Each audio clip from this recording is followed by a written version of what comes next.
Hello, this is Friendly Cat, and I've got a tasty one for you today. We're going to be in the Hearts of Iron 4 Achievement Run Guide and Playthrough for Hardly Anything Savory, where we need to control the capitals of England, France, Italy, and Japan. So that's London, Paris, Rome, and Tokyo. This is a bit of a challenging run for two reasons. One, because we'll be controlling a non-aligned country, that because of world tension and focus tree issues or limits, we cannot start justifying other wars, other countries until 1939. So we're looking for a late game, 1941 at least, maybe 42, 43 or later. Second, because Turkey has a lot of tricks and traps. A trick is a decision or event that looks good, but it's really bad. It's trying to trick you. Or it looks bad, but it's really good. Again, tricking you. A trap is something that places you in a spot or locks you or soft locks you either in a focus tree or some kind of decision where you're like, oh, I can't do that anymore. And Switzerland, for example, their focus tree has quite a bit of traps where you can get locked out of your focus. We're going to work right through those, though, and have a good time here. We're going to be using paratroopers, as you can tell from building transport planes. We're also going to be using subs. Subs are going to do a lot of damage in this run, so we need to exercise our fleet at the beginning to get some naval experience. We're also going to build dockyards because, again, we like subs, and we're going to make sure we've got some at the beginning of this game. Now, the first trick comes right off the bat with our very first focus tree, where after we complete it, the obvious choice is to back down from the Soviet Union. Why would we want to go to war with them? But that's the trick. We actually want to go to force an issue with the Soviet Union, and that's the right choice. We also want to take improved working conditions to watch our stability and improve it. We're going to be making a rush for the fourth focus treatment, the fourth research slot as we move down our focus tree, and that will improve our research. We'll be taking the Army Maneuver Genius, even though we'll lose him later. He's going to give us a lot of Army experience for a while. Our political advisors eventually will take financial export, and the fellow at the top right who will improve justification time. As we complete the 6 arrows, we're under our next trick. The top decision is great for stability. The other 5 are no good. Do not take them. Even if you've got political power to burn, don't take them. They're not going to help us along the way. We'll take the proper heritage military spirit and then modify our resistance or our police template to fill it with cavalry battalions, and that way later on when we get military police technology, we'll add that as a support company and use that as our resistance. As we continue down that tree, we're going to have more tricks. We can burn 100 political power for a military factory. That's a bad choice. I mean, if you really, really want to do it, I'm not going to stop you, but I recommend that you skip that. We're going to use that political power on better things. We will be paying off our debts and taking care of the debt service.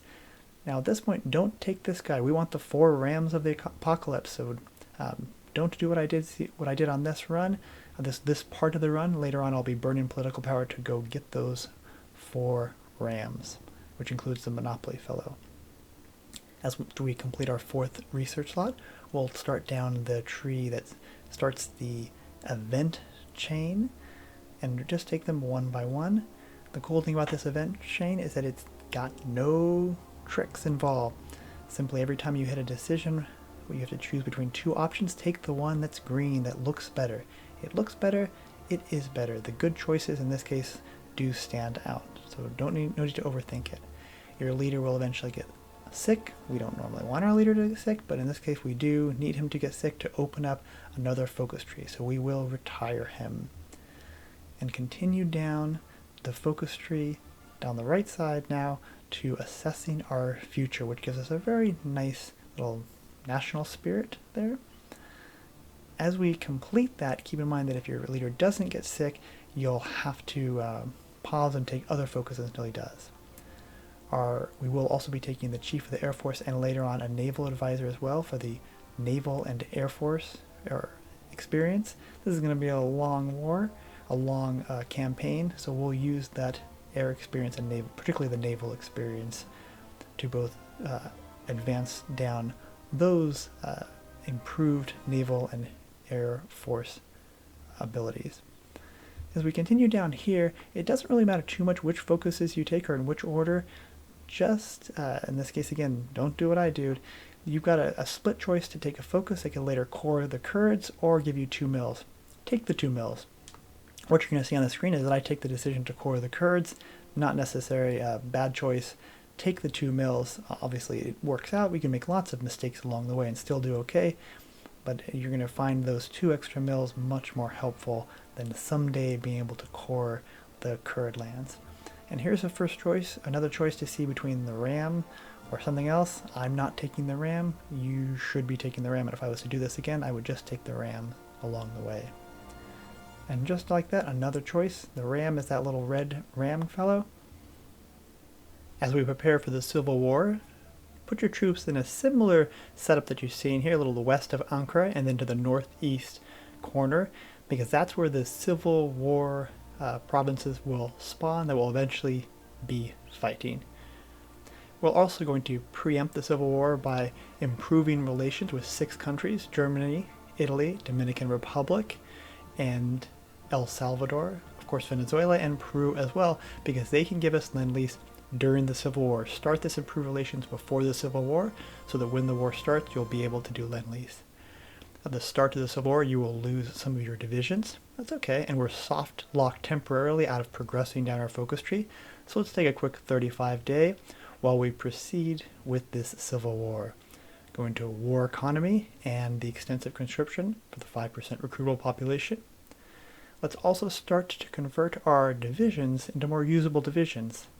I tend to use the same icons and the same types of divisions from run to run to make it easier for me to remember which divisions are which as I use them. Here we're building some garrison divisions.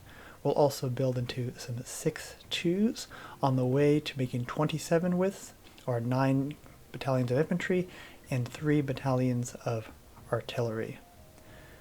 As we convert our divisions, we'll also be duplicating out our fighter squadrons so that when we do lend-lease, we'll be able to maximize the amount of fighters we get from our now friendly nations. The divisions shouldn't necessarily be all of the same type.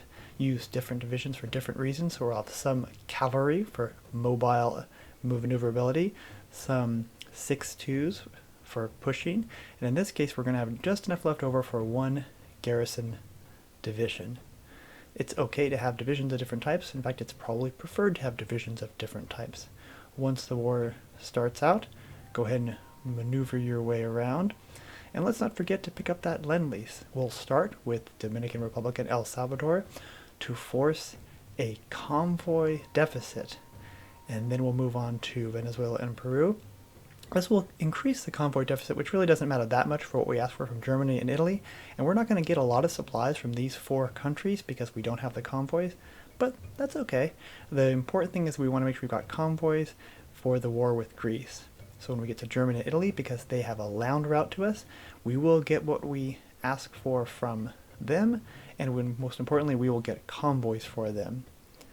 As we continue through this Civil War, of course, don't forget to monitor your diplomacy screen to make sure you've picked up all countries that like you. You could inevitably find yourself forgetting to lend-lease for every available country. The attacks through our newfound, enemies, you say, of Turkey. Normally we don't want to try to kill as many of these divisions as possible, but because they actually have some strength, we will have to do some encirclements and while we monitor both stability and war support. So we're starting an encirclement now. Don't forget to stop improving relations. Once you've maximized that relation for any country, no reason to waste political power improving relations with a nation that's already been capped out.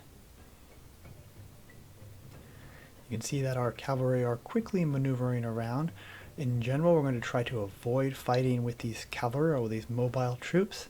Just maneuver around and let the 6-2s close pockets as necessary. We're not also planning to capitulate Turkey quite yet, just put ourselves in a position that we can capitulate. And the cavalry speed, as you can see, is able to cross that river and put itself in a defensive position, which is a much better spot than trying to push into enemy infantry. If they abandon a victory point, go ahead and take it, but be mindful that our goal again is not to capitulate quickly, it's simply put ourselves in a good position to finish them off. A naval invasion helps secure additional victory points, or effectively get them that much closer to capitulation. As the lend-lease cycles through after the first 30 days, ask for a second cycle of lend-lease. So we're going to get 2 cycles of lend-lease during the Civil War, starting again with El Salvador and the Dominican Republic to ensure we go into a convoy deficit if possible. And then with that complete, let's capitulate the other part of Turkey and end the Civil War. Do try to pick up that second lend-lease cycle. And now we're opened up to proceed down the rest of our focus tree. That took about 35 days, so about 1 focus tree. We've got now some options to reform our armed focuses. They're grayed out because we have to take other focuses, and that's going to be a long way away, but that's all right. We do want to take them eventually. They cost political power. We're going to stop building dockyards now that we're in war economy and start moving over to mills. At this point we have enough docks to make subs. We've lost our military army XP generator, so we're going to pick up the offense fellow instead to continue the generation of army XP. This is what our tanks are going to look like. It's going to look something like this for the rest of the game. It's going to be fast enough to go with motorized, so in this case it's 12 kilometers per hour, and then as much armor as we can pack on it. Later on when we go into mechanized, we'll actually build them to go as fast as 8 kilometers per hour, and then later 10 as a mechanized improved. Our motorized divisions will start off as 6.2s, but eventually build up to 9.3s or that much more motorized and motorized artillery. Our fighters pretty standard, mixed mobile, mixed role, CAS, designed to just do everything. We're just going to make a great deal of them, and because we lack rubber, we're going to be going for double armor plating. We're also going to start playing that Kurdish game. I don't call it necessarily a full-on gamble here because we're monitoring our base stability, and we want to turn command points, command power, and stability into political power. That's the conversion we're going to do, and we're only going to do it when we have lots of command power and we have lots of base stability. Monitor the different levels of the Kurdish levels, I guess, of rebellion, and as you bring them down to their lowest level, which I think is fatigue, then stop playing the game and move on to a new state. Eventually you can bring them all down to fatigue. Understand the goal here is not to bring them to fatigue necessarily, it's simply to trade command power and base stability that you don't need for political power. And now that we've monitored our political power, we're sitting about 85%, which is not too bad. 85% base stability, not too bad, as we prepare to finish our Sultan. So we'll fire it off one more time. If we lose, that's okay. And there we go, we've lost, so now we're under the 85% base stability, but as we complete this focus tree, we'll gain 15% base stability. Our goal is not to unnecessarily waste the base stability and go above 100% when we could have converted some of that base stability into political power. And here we are, the Sultanate is reborn. Awesome. We will eventually do need to alter those royal lines of succession, but not for another year or two. On to Greece. Now so far we've actually trafficked through some of the most difficult parts of the run, and now we're on to preparing for the war with Greece. Do keep in mind that the Kurdish little adventure is an opportunity for you to view rebellions or resistance and how that works. So keep an eye on the different types of resistance, and in general you want to pull martial law on areas with high resistance, and then local police or reconciliation for areas with lower resistance. We'll also be taking our political advisors, both the financial expert and the fellow that gives us reduced justification time, someone to also let us see down our army doctrines with a little bit less cost, and a little faster movement on the army. And the invasion of Greece begins. We're going to proceed by air, by sea, and by land. We've got spotter subs out so we can drop into, I think it's Crete there, Chania on Crete, I'm going to drop a couple paratroopers there to secure those victory points. We're not necessarily going to try to form an offense, we'll just defend. And we're going to drop all around. Now when I started this naval invasion, it looked like there were some empty spots, but as you see as we launch the invasion, it turns out that not every spot is actually undefended, so we'll take what we can get. This shouldn't be a particularly challenging fight. I'm having a bit of a hard time here. We're pounding into Athens. We still haven't yet landed on a port, but I think we'll get them. We should have gotten one with our spotter subs picking things up. Be careful, and it looks like they actually retreated a troop into one of those empty ports, which means we only currently have one port on Greece. Once we have it, start shuffling troops over there or transporting troops over there and move out as fast as you can. Doesn't look too bad at this point. We've got some isolated troops up on that Chiac, so just north of Athens. They're going to help with the naval invasion to Athens. And unlike some attacks, it looks like Greece has not decided to head toward Constantinople or along our northern coast, so we'll move west. We also want to leave our own western coast open. We want Greek troops to head east. Greek troops are in Greece or they're in Turkey, and we want them in Turkey. Well, that sounds maybe counterintuitive, but we win by taking their victory points as long as we can protect our own. Finally, Athens falls. We're also heading west toward the Thessaloniki. Pardon, my pronunciation is horrible on this stuff, but do avoid a quick capitulation. Similar to the Civil War, we're actually going to try to drive around that victory point and try to isolate it so we can take it at our leisure. Be careful, take your time. You have the military power to make this happen, even though it could be a little bit tough. Go ahead and make another naval landing if you feel it's necessary. You want to move both quickly but also not too quickly so that we can get a couple of lend-leases out. And lend-lease is very helpful here. We're still picking up the same 6 nations since world tension is under, I think it's that 40% limit for non-aligned, but in the case these fascist countries can continue to lend-lease us as we move around. We're also going to time some stability events or base stability to ban democratic parties so that democracy never gains a foothold at a very low cost of base stability. We can look at these little choices. Man, we've got a couple hundred political power. Maybe we should have built some military factories. Maybe not. As we prepare for war with Yugoslavia, we are going to lend-lease with everybody, and that's expensive. And once we've started just prepared to start our war with Yugoslavia, capitulate Greece, take everything, and prepare for your attack into Yugoslavia.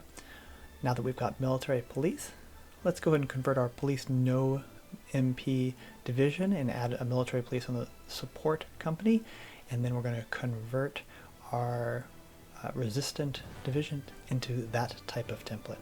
We'll also start adding other support companies, anti-air, and eventually logistics throughout our templates. I won't necessarily show all of those improvements as we move along the way, but just know that we are gradually improving those templates as we have the material to make that happen. We're also going to be adding a medium tank. Oh yeah! This is a very fun part of any run to me when I've got that first tank, a mobile division.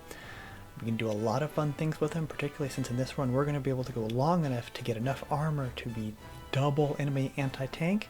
So I'm really happy with that, and that gives us basically 4 times the effectiveness. When we declare in Yugoslavia, spotter subs, find weaknesses, and we will be dropping on those ports. We're naval invading as well, but let's drop for any openings that we see. There's no reason to wait for the naval invasion, just in case Yugoslavia moves troops over there. Those paratroopers can hold the line a little bit. We'll also walk with paratroopers. I do know some people do paratrop drops, deep into enemy territory, and I did that earlier on.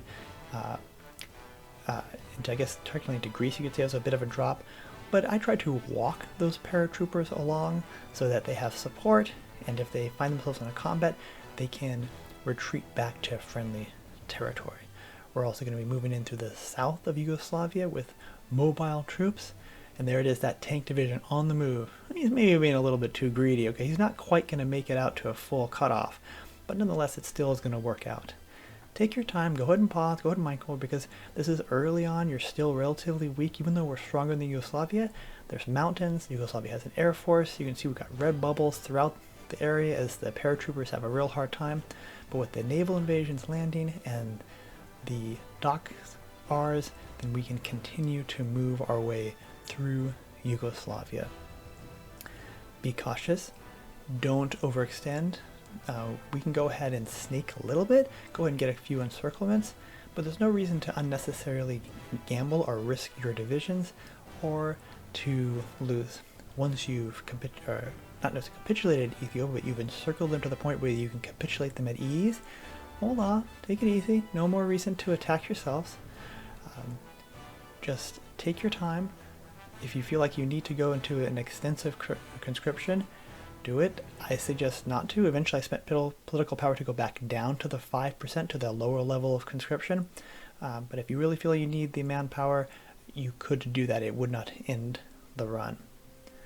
As you can tell, Yugoslavia continues to fight, but since we're primarily fighting offensive attacks into you, just relax, take your time, and wait until you're ready to launch your next major attack, which will be against the Allies, so we can keep those long lend-lease going and justify Hungary now that lend-lease has hit that 50%. Once Germany's declared war on Poland, it's time for the next major adventure, which is the race to the Suez. So let's capitulate Yugoslavia and prepare. And now it's time for war with the Allies. We will be paradropping in after our spotter subs find some weaknesses, and grabbing that port with the mountain is awesome. We're going to be dropping around as well to help our divisions.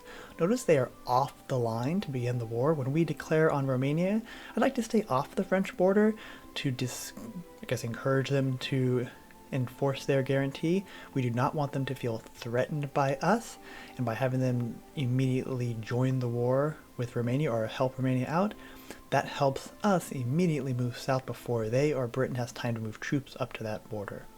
And we've got pretty good paradrops here. You notice sometimes we'll drop into a square, or I guess a province that's being attacked. That's okay, just monitor it. If you think you're going to lose a paratrooper, just retreat them out into a friendly. But it doesn't take that long with Germany keeping the Allies occupied for us to move south, and we're just going to use spotter subs to continue to paradrop down, taking Tel Aviv and Jerusalem. Those are really good spots. We're trying to kind of pave a path for our tanks and our first restoration. Oh yeah, the coring has begun. This is a great first step as we continue to head south. We're going to actually paradrop around and actually encircle a tank. Normally this might be hard to do, but in this case, because we've taken advantage that Germany's already at war with France and most of French and English troops are busy somewhere else, we're going to paratroop all the way over to Mustru, is that what it is? Just west of El Alamein, and that secures that state for us. That might be helpful later. So that's a bit of a stretch, but I was confident we could defend it. Meanwhile, we're just going to tear right through France, or French troops, and Britain. Again, they're too busy with Italy and too busy with Germany to do much to slow us down. We're going to secure the Suez. Oh yeah, now that we have the Suez, let's send out those subs. We didn't build those dockyards to just sit in the Med. And now that we have the Suez, we're going to send them out patrol. They're going to do a lot of damage. Now, Germany is still at war with Romania here because that Molotov-Ribbentrop Pact has not kicked in, but that's alright. We also want to head south. We have potential cores to the south of Egypt, so let's burn tanks and infantry weapons and other supplies heading south. We do want to race. We do not want to lose those lands to the Axis. If you lose them, so be it, but just continue to head south. Now, as we head into Romania, now the south is secured, this shouldn't be too difficult. We've been rolling through countries left and right. But I did this really poorly. I probably should have paradropped a little bit better. I definitely should have naval invaded from the beginning. There's just no supply. It's really hard to bump into their supply areas. I will use paratroopers to try to walk our way over to Bucharest to try to even things up. This easily is the bloodiest battle, I think, of this war relative to the land space. Romania ended up killing about 100,000 of our population, so it's kind of ruthless. But That's right. And now that we've completed another focus tree, we can actually continue our cores. We've got quite a few decisions left to core, but we're going to work our way through it, and with each passing area that we're able to control enough states, we get a free coring decision, which improves our manpower, reduces resistance, gives us more place to build factories. All really powerful things for Turkey. And we've now landed on Bucharest. This should be the end of the run, but I can't get divisions over there to help those paratroopers out. Fortunately, none of them die. They're able to retreat backwards, and eventually a naval invasion lands. We're still struggling here, still losing a lot of troops, losing a lot to supply, but it's alright, that's alright. And with the last of this movement south, we actually are going to go to total mob. Total mob is really helpful when you've got a lot of cores. So Russia is great for total mob, and in this case the Turkey is going to be great for total mob because we're going to be able to core so much space.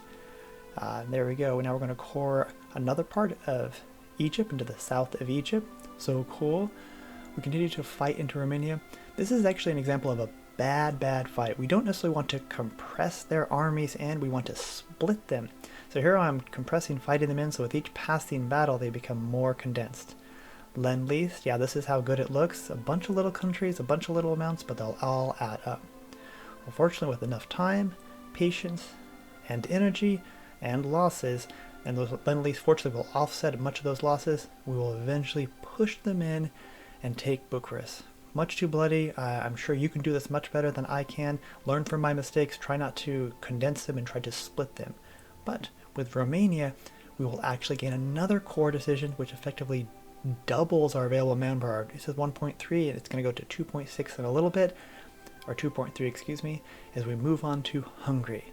And if Romania was a tough battle, Hungary, blink and you're going to miss it. I'm going to try to paratroop ahead, but the tanks are just too fast, or the motorized divisions with that 12 kilometers per hour are too fast, and the paratroopers actually drop on top of them.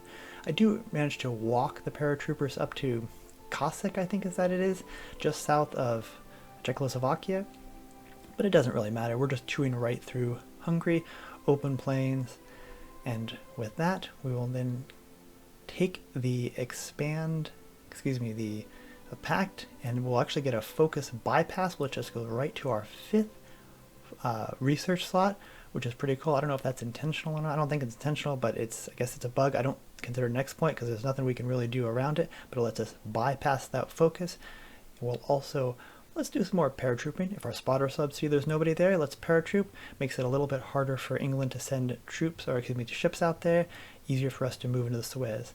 We do want to naval invade to secure, I think it's the Strait of Suez, excuse me, not Suez, the Hormuz, forgive me. There's a strait there we need to secure to help with our naval invasion into India. Yeah, take that, you subs, you dirty rascals. We're gonna destroy you. On to India. Once again, spotter subs on the move. Pick up a vacant port, so while we are planning to naval invade, we will drop in since there is an available location. Continue to drop in additional paratroopers, walking them around.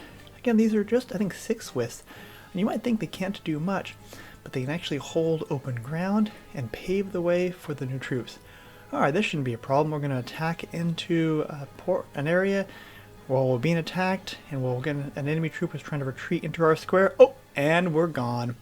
Bye-bye. There goes one of our divisions.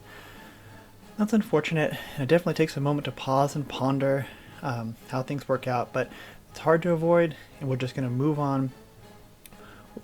We can certainly be upset about it, but let's just try to move on from that loss of a division. I'm not even call it to a bug, just to being how the attack works. In any case, India is not a problem. Most of the divisions are either at the bottom of the sea, thanks to our subs, or somewhere else. But in any case, we're able to move openly across their land. The divisions that we have left, the motorized, are moving swiftly through the area, and it won't be too long before India capitulates as well.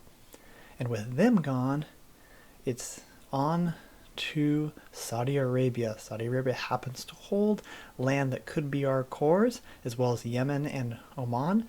So Saudi Arabia is next up. Oh, spotter subs pick up an empty Ceylon, so let's paradrop in there, pick up additional rubber, continue to plan for our monopolization of the rubber industry. And with Saudi Arabia gone, it looks like we might be able to core someplace else. And sure enough, here we are. We're clicking off. You can see this list of available cores to reform the Ottoman Empire is getting shorter and shorter as we continue. Now Siam isn't yet ours, so we're going to naval invade around them into the Dutch East Indies. Not too much here. Again, our subs at this point have been at war for months, maybe 6-7 months, so we've had plenty of time to prune down the Allies' armies as they try to travel around the world through our sub-infested waters. We can also naval invade over into British Malaya, and continue. At this point, we're going to naval invade anywhere and everywhere in the South Pacific. Just send out one division at a time. If you fail a naval invasion, that's okay. Just send them someplace else. All right, and we're going to take a look at resistance. Sort your resistance. If it's above 30%, go to martial law. Otherwise, local police is a good rule of thumb. There's a whole lot of stats and spreadsheets you can build around this, but a good rule of thumb is just sort by resistance level. Once they hit above 30%, default local police, once they hit above 30%, leave them at martial law until the end of the war. And we also naval invade into Australia. Look at this pretty green as it continues to sweep east across into Australian green. I can kind of tell them apart, but sometimes it's a little bit hard. Our naval invasions continue to move around. If it's contested, it's a little bit hard to land with one division, but a lot of these ports are not contested. The Allies just don't have enough divisions. Siam falls as well, which in a sense kind of makes it a little easier. One less country to lend-lease. New Zealand also is not able to defend their ports. I think they have some troops moving around, but just not enough. Again, because our subs have been at work. Sub 3. If sub 2s weren't nasty enough, we don't have our snorkel yet, but we will move into sub 3. At this point, when we engage with subs, they are on always attack. At least sub 3s will be on always engage. They fight anything and everything, and we're going to lose some, but we're going to sink a whole lot along the way. Snorkel's out in 37 days. And here we are capitulating New Zealand. Look at that pretty green. Looks like just about everything belongs to us. And we're just going to continue to sweep the South Pacific. Oh, we have to cede Bessarabia? Or maybe we don't. Looks like the news event said we were going to cede it, but it looks like we didn't actually have to cede Bessarabia. We control the land, but we do not own it, so we don't cede it. And this is where the French army's been hanging out, in the South Pacific. Can't say that I blame them. It's a beautiful place down there. And so one of our single naval divisions isn't quite strong enough to take them out. But meanwhile, we're off to Yemen. And we want Yemen because, you guessed it, more cores. This opens up another core indecision. We're checking off another one. We continue to grow, and here we just send in some reinforcements. Now, we really shouldn't be able to make this naval invasion, but I think it actually works out. I don't know if it's a reinforcement issue, but I think this landing of 3 is sufficient to drop the French. You can see they're actually low on strength as well. Also, we've noticed that England has started to abandon the Med, or at least weaken in the Med, so we're going to start heading west to Malta, see if we can pick up Gibraltar and close off the Mediterranean from England. And sure enough, here we go. We got this, right?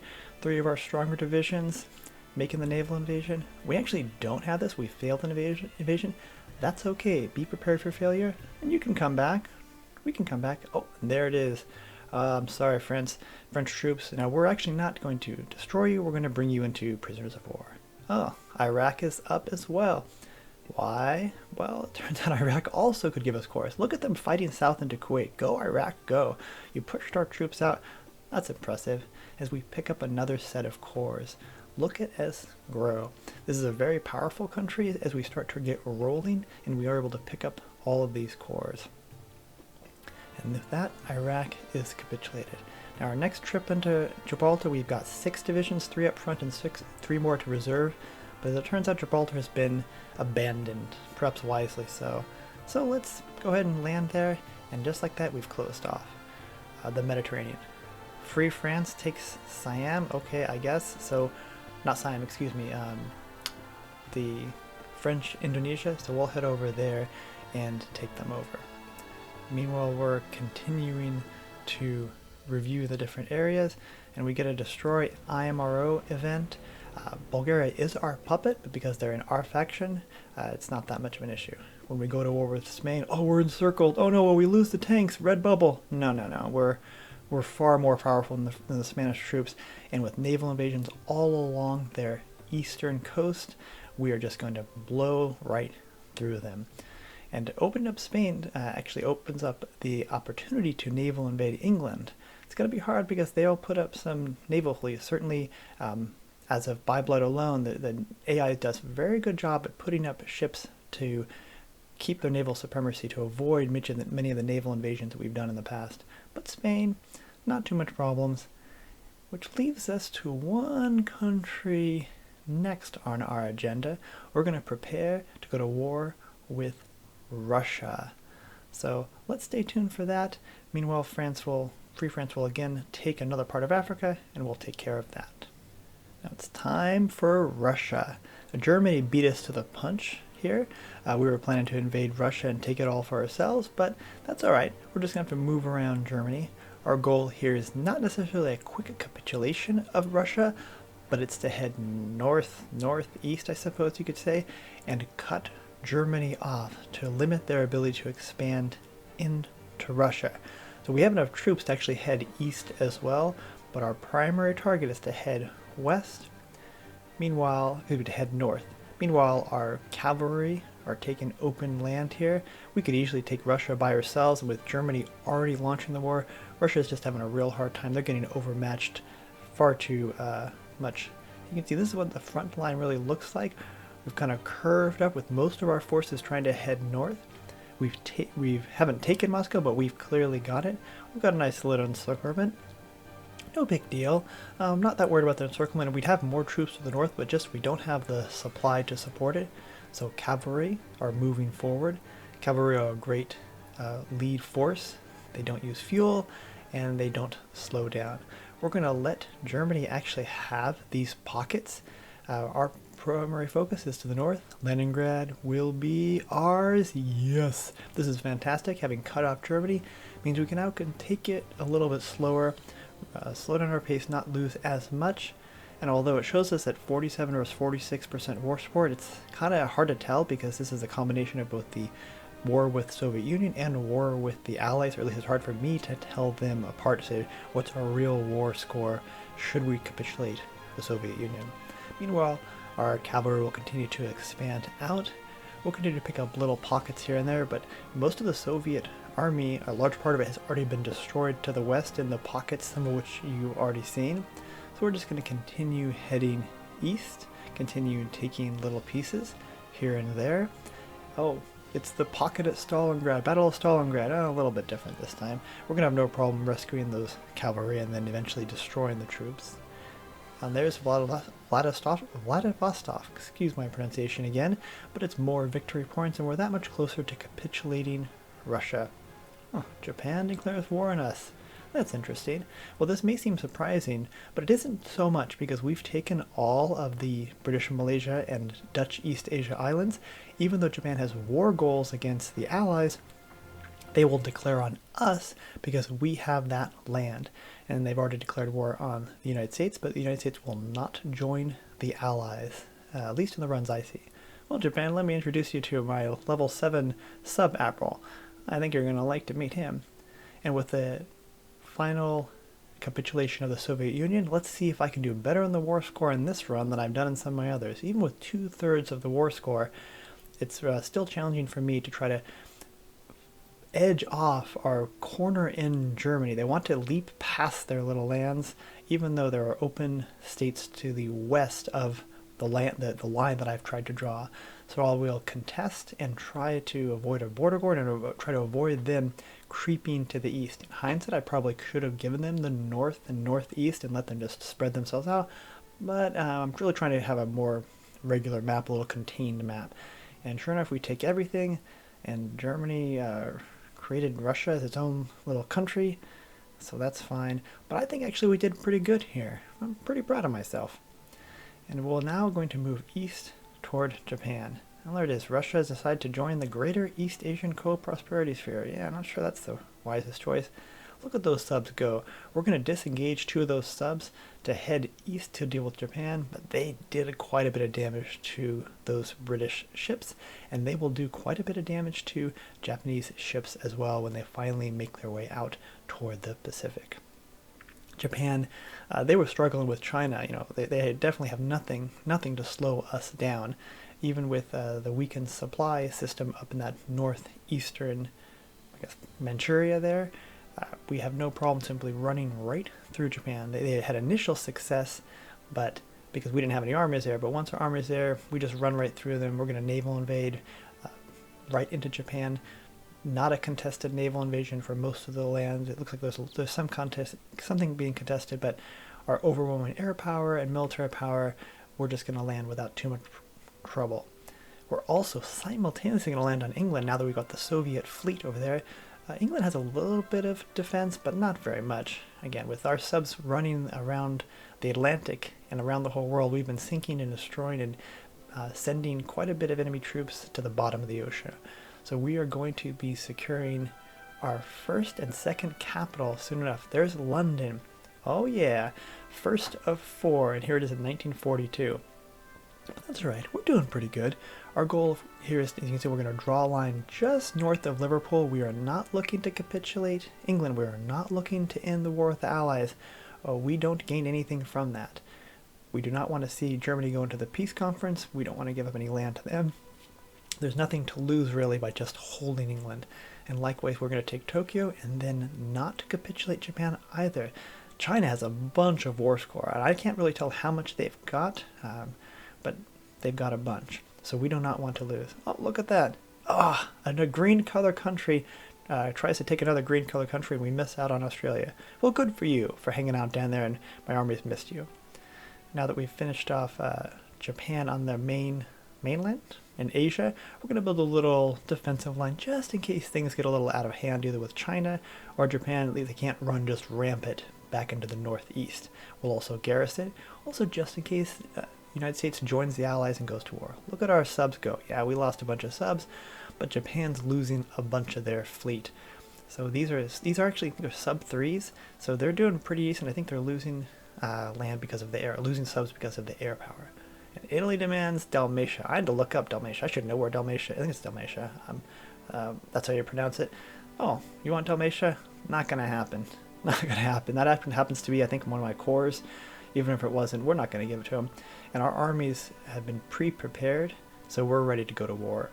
This is our 1944 aircraft in 1942.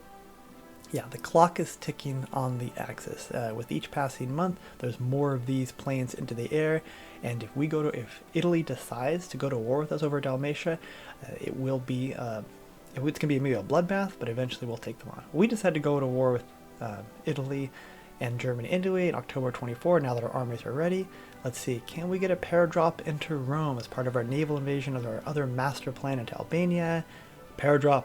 Okay, we are one drop away from ending this run to achieving it. Will we get the drop? Looks like we've got air superiority power.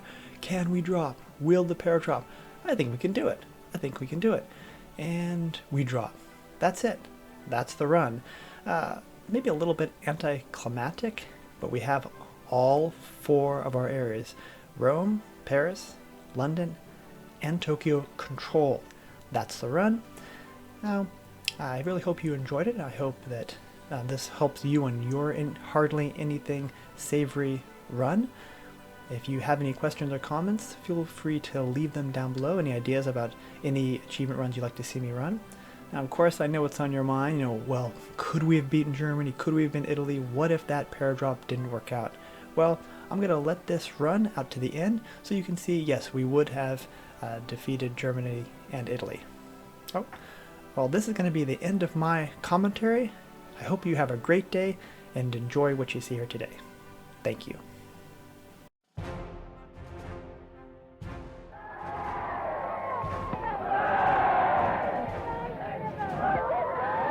So our Prime Minister has come back from his third and greatest journey, and he said that the settlement of the Czechoslovakian problem, which has now been achieved, is, in my view, only the prelude to a larger settlement in which all Europe may find peace. This morning, I had another talk with the German Chancellor, Herr Hitler. And here is the paper which bears his name upon it as well as mine.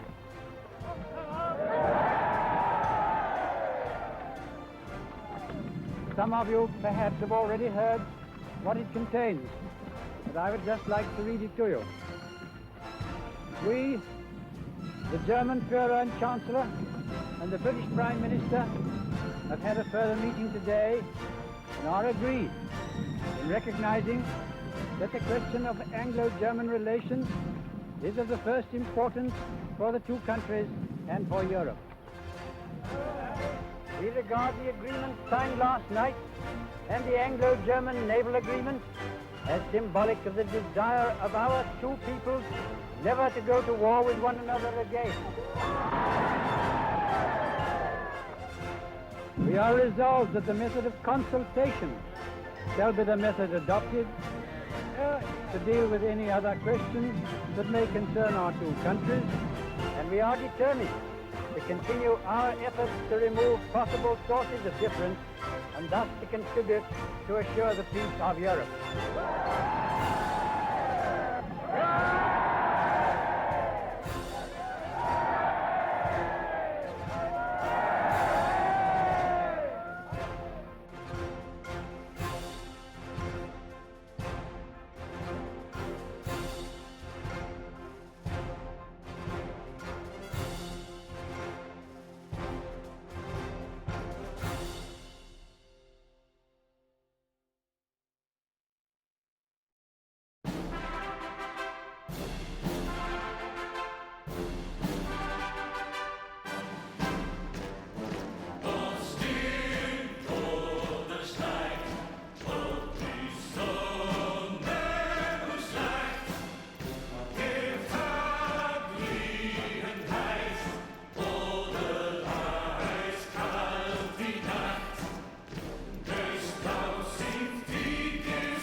questo è il fiore del partigiano, questo è il fiore, questo è il fiore del partigiano, questo è il fiore, questo è il fiore del partigiano, questo è il fiore, questo è il fiore del partigiano. Una mattina mi sono alzato, oh bella ciao, bella ciao, bella ciao, ciao, ciao. Una mattina mi sono alzato e ho trovato l'invasor. Oh partigiano, portami via, oh bella ciao, bella ciao, bella ciao, ciao, ciao. Partigiano, portami via, che mi sento di morire. Questo è il fiore del partigiano, questo è il fiore del partigiano. E se io muoio da partigiano, oh bella ciao, bella ciao, bella ciao, ciao, ciao. Se io muoio da partigiano, tu mi devi seppellire e seppellire lassù in montagna, oh bella ciao, bella ciao, bella ciao, ciao, ciao. Seppellire lassù in montagna, sotto l'ombra di un bel fior. E seppellire lassù in montagna, sotto l'ombra di un bel fior. Tutte le genti che passeranno, oh bella ciao, bella ciao, bella ciao, ciao, ciao. E le genti che passeranno mi diranno che bel fior. E le genti che passeranno mi diranno che bel fior.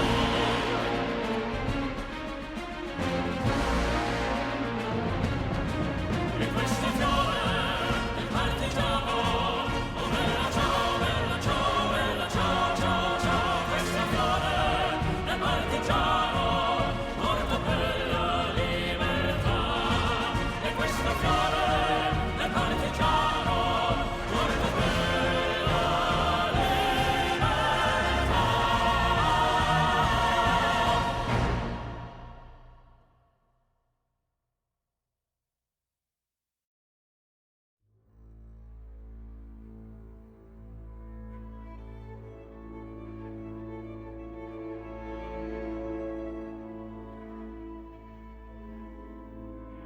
This was a great trial of strength between the British and German air forces. Can you conceive a greater objective for the Germans in the air than to make evacuation from these beaches impossible, and to sink all these ships which were displayed almost to the extent of thousands? Could there have been an objective of greater military importance and significance for the whole purpose of the war than this? They tried hard, and they were beaten back. They were frustrated in their task. We got the army away, and they have paid fourfold for any losses which they have inflicted. Sir, when we consider how much greater would be our advantage in defending the air above this island against an overseas attack, I must say that I find in these facts a sure basis upon which practical and reassuring thoughts may rest. I will pay my tribute to these young airmen. The great French army was very largely, for the time being, cast back and disturbed by the onrush of a few thousands of armored vehicles. May it not also be that the cause of civilization itself will be defended by the skill and devotion of a few thousand airmen? There never has been, I suppose, in all the world, in all the history of war, such an opportunity for use. The Knights of the Round Table, the Crusaders, all fall back into the past. Not only distant, but prosaic. These young men going forth every morn to guard their native land and all that we stand for, holding in their hands these instruments of colossal and shattering power, of whom it may be said that every morn brought forth a noble chance, and every chance brought forth a noble night, deserve our gratitude, and to all the brave men, in so many ways and on so many occasions, are ready and continue ready to give life and all for their native land.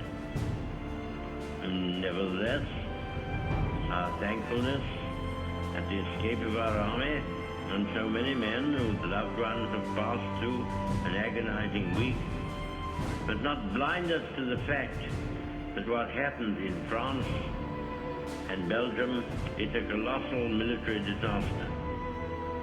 The French army has been weakened, the Belgian army has been lost, a large part of those fortified lines upon which so much faith had been reposed is gone. Many valuable mining districts and factories have passed into the enemy's possession. The whole of the Channel ports are in his hands, with all the tragic consequences that follow from that. And we must expect another blow to be struck, almost immediately, at us or at France. We are told, sir, that Herr Hitler has a plan for invading the British Isles. This has often been thought of before. When Napoleon lay at Boulogne for a year with his flat-bottom boats and his grand army, he was told by someone, there are bitter weeds in England. There are certainly a great many more of them since the British expeditionary force returned. Sir, I have myself full confidence that if all do their duty, if nothing is neglected, and if the best arrangements are made, as they are being made, we shall prove ourselves once more able to defend our island home, to ride out the storm of war, and to outlive the menace of tyranny, if necessary for years, if necessary alone. At any rate, that is what we are going to try to do. That is the resolve of His Majesty's government, every man of them. That is the will of Parliament and the nation. The British Empire and the French Republic, linked together in their cause and in their need, will defend to the death their native soil, aiding each other like good comrades to the utmost of their strength. We shall go on to the end. We shall fight in France. We shall fight on the seas and oceans. We shall fight with growing confidence and growing strength in the air. We shall defend our island, whatever the cost may be. We shall fight on the beaches. We shall fight on the landing grounds. We shall fight in the fields and in the streets. We shall fight in the hills. We shall never surrender. And if, which I do not for a moment believe, this island or a large part of it was subjugated and starving, then our empire beyond the seas, armed and guarded by the British fleet, would carry on the struggle until, in God's good time, the new world, with all its power and might, steps forth to the rescue and the liberation of the old.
There can be no peace in the world until the military power of Japan is destroyed, with the same completeness as was the power of the European dictators. To do that, we are now engaged in the process of deploying millions of our armed forces against Japan in a mass movement of troops and supplies and weapons over 14,000 miles, a military and naval feat unequaled in all history.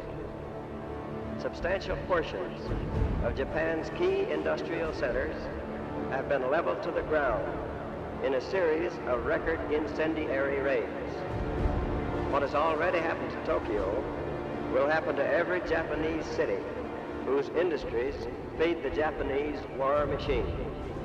If the Japanese insist on continuing resistance beyond the point of reason, their country will suffer the same destruction as Germany. Our blows will destroy their whole modern industrial plant and organization, which they have built up during the past century and which they are now devoting to a hopeless cause.